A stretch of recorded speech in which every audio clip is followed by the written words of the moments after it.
Dans le jargon du KGB, et ça ce sont des sources dans le renseignement américain qui me l'ont confirmé, il est ce qu'on appelle un contact confidentiel. C'est vraiment le jargon. On a des documents du KGB des années 1970-80. Contact confidentiel, c'est quelqu'un que vous ne payez pas, qui ne sait pas éventuellement qu'il est cultivé par les services, mais avec qui à qui vous rendez des services comme un compagnon de route en quelque sorte. Vous lui faites rencontrer des gens, vous faites circuler de l'argent à travers ses affaires, etc., etc.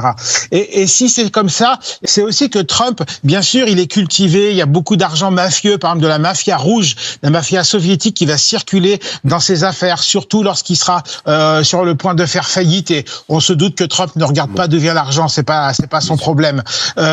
Et en même temps, ça vient aussi de son propre ADN politique, de sa propre vision du monde. Donc, vous voyez, c'est un mixte entre effectivement être travaillé par les services de sécurité soviétiques puis russes, puisque on pense qu'il a été ferré en quelque sorte, attrapé autour de 1987 lorsqu'il va faire son premier voyage à Moscou. Là, c'est une pure opération du KGB, il n'y a pas de doute, on sait à peu près comment elle s'est passée, mais c'est aussi que s'il s'est laissé attraper, c'est parce que lui-même, parce qu'il est, par son isolationnisme, par le peu de goût qu'il a de la démocratie, par son admiration pour les grands États, pour la force, fait aussi qu'il se rapproche des Russes. On pourrait dire que c'est une convergence de vision du monde qui a été travaillée, entretenu avec des intérêts d'argent. Donc, il a touché sans doute des dizaines, voire des centaines de millions de dollars grâce à cela, grâce à des mafieux qui achetaient des appartements dans la Trump Tower, grâce à des mafieux qui étaient aussi très liés aux services de sécurité soviétiques et qui blanchissaient de l'argent dans ces casinos. Mais effectivement, c'est quelque chose comme ça.